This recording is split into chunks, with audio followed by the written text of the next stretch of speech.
video is going to show you how to make a mini ghost pinch pot using clay. So here's kind of what the final product will look like. It's going to look a little bit different because you're going to be adding some things to it, but let's get to how we create this basic form. So here are the things that you're going to need. You're going to need a bag. This bag is going to be used to store our clay and any extra clay at the end of the class period.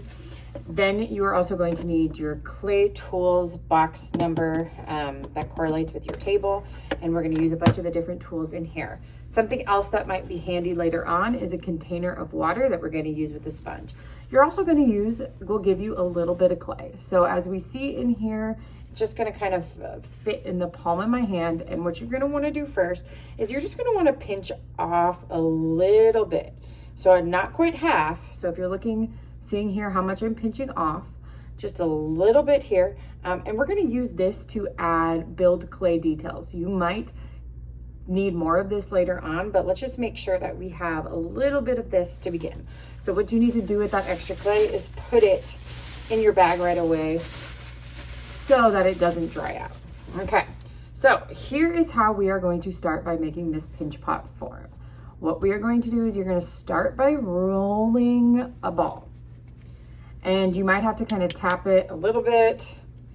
Basically, any place that we have like these little folds and lines, we want to try to get those smoothed out as best we can.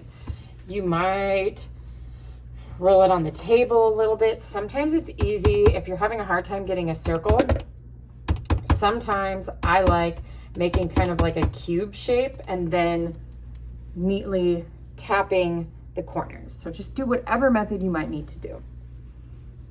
Okay, so for your ghost, there is a size limit. It needs to be between 2 and 4 inches tall. So if we take a look here, you can see that this one is about 2.5 inches, okay? So it definitely should not be any taller than 4 inches. And if we're getting if we're under the 2 inches, that might be a little small to work with. So keep that in mind as you are creating these. So after I have this, you need to decide what kind of ghost do you want? Do you want it to be kind of short and fat, or do you want it to be more tall and skinny? If I'm going to want a short and stubby type of ghost, I'm going to start more with a sphere shape. If I want it to be more of a tall one, I'm going to kind of roll this in to more of an oval shape. So notice the difference here, what I have instead of that sphere ball shape, okay? So then no matter which method you're doing, the first step of creating this pinch pot, I'm gonna kind of make my top just a little bit narrower, okay? But what you're going to do is you're going to take your thumb, supporting it with your other hand. I find it easiest to do it with whatever hand, hold the clay with the hand you write with, and then press in your thumb this way. So when you press this in, you're supporting it, and you're gonna kind of press all the way up through the top, okay? Not through the top, but, so like right now I can feel I have like this much space. I don't need that to be that thick up at the top. So what I'm doing is I'm kind of pulling this down. And now as I do this, what I'm going to do, so we can see here, have the inside there, okay? It's gonna take us a second to get there, but what you're gonna do is you're going to start pulling this clay to thin out the walls. And I'm rotating it constantly. I'm never going like this with 2 hands inside because it's going to get way too wide, okay? As you do this, I'm constantly rotating, pulling that clay from the top. I call these like an alligator chomping hand because the fingers should kind of chomp like that, okay? So I'm kind of pulling this down. As you do this, you are gonna get fingerprints in it. You are going to have little cracks in it. And I will show you ways that we can get rid of that, okay? So once you kind of have like the overall form of it, okay, let's take a look at how tall it is. So once again, it's about that this one's about 2.5 inches, okay? So that's a pretty good height if I'm okay with that, all right? So now let's get rid of all of these little fingerprints. There's a couple different ways we can go about doing that. One way is to take your serrated rib. So that's the rib with the little pokey parts on it. And you need to make sure to support with a couple of fingers inside or your thumb. And what I'm going to do is and you could do this sitting on your table like this as well, around. This is just an easier way for you to probably see. Okay, so what I'm doing is I'm scraping this side to side, up and down. Okay. So that's going to get some of that extra clay there. And then you can take the smooth side or the smooth rib and you're going to smooth that out. That's going to help get rid of some of those fingerprints and any uneven areas. Okay. So you could go ahead and do that all the way around. All right. I'm not going to finish this one here. I'm not going to do that just to save some time for you guys, but you can kind of start to see how we're getting that shape. Now, if you decide you want the head shape to be a little bit different or something to be a little bit different, you're just going to gradually mold and pull as you want to. So one thing, maybe you want the bottom of your ghost to be straight like this, or maybe you kind of want it to be a little bit wavy like I've kind of started to do with this one. Couple different ways that you can do this. You can absolutely use a tool. So you might use a tool to kind of press into it a little bit.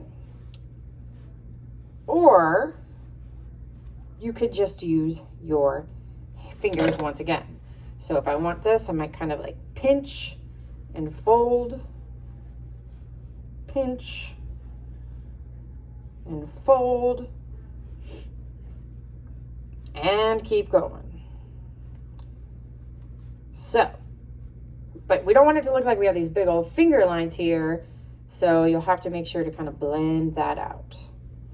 All right, so that can help be some different ways that you alter that form a little bit. And like I said, I'm doing this really fast and we still have some cracks and things in there, but you'll have some more time to do that.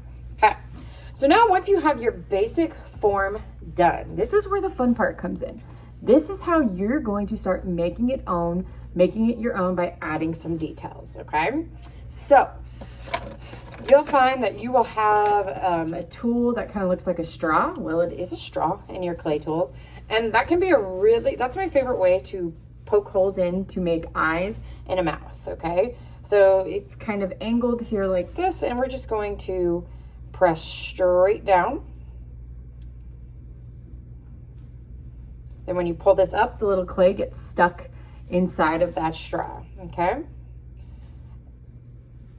Every once in a while, you might get some dry clay that you have to push out of there, and that's okay.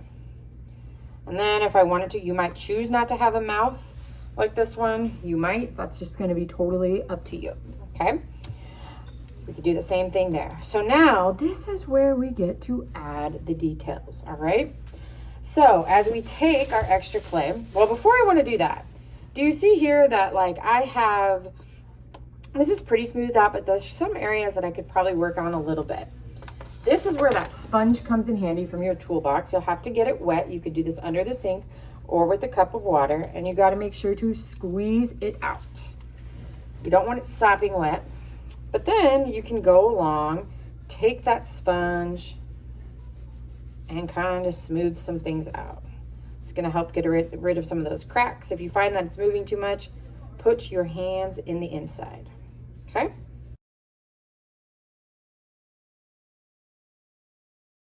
All right, once we have it mostly smoothed out, now we get the fun part of taking that extra clay from that bag, and we're going to start adding our details, okay?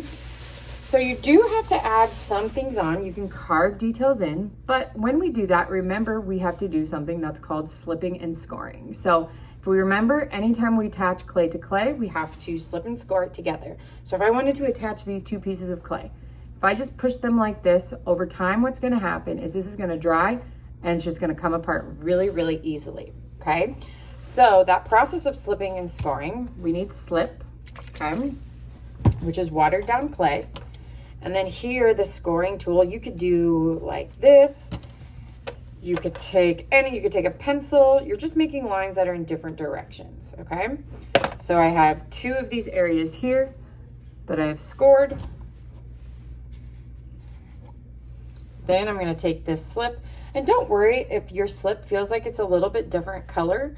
Like this one here looks like a little darker gray. That's okay, it's all going to dry white. So I put a little bit of slip there. Notice I am dabbing it on, I am not wiping it. And then what you're gonna do is you're gonna press that together. Then I would take that and kind of smooth anything out. This is really going to help your pieces attach. So anything you add to your clay ghost, you need to make sure that you are slipping and scoring. All right, so let's say the theme for mine is going to be Minnie Mouse. I'm gonna start making my details, and they're gonna be pretty small. All right, so the first thing that I'm gonna make is a little bow, and I would recommend creating this first and then attaching it as you go.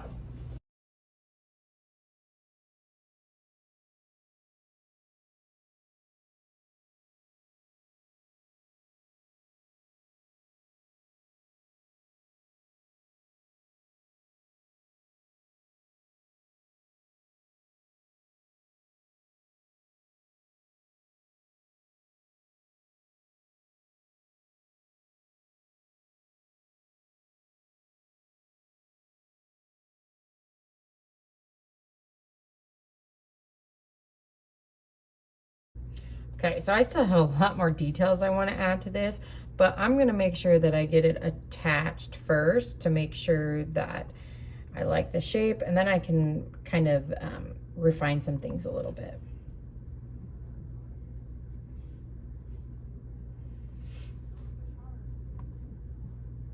Okay, so I have my position that I want here. I'm going to slip and score it on.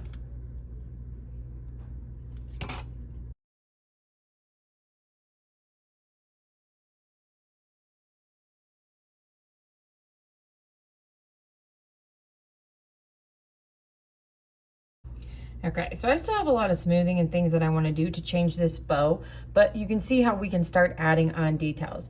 Additionally, if something you're wanting to, you know, if I'm doing Minnie Mouse theme and I kind of want like some polka dots or something like that, we'll be able to add some of those details on depending on what you want to do. You can carve into it. There's a ton of different options here, but this is the basic way to get you started.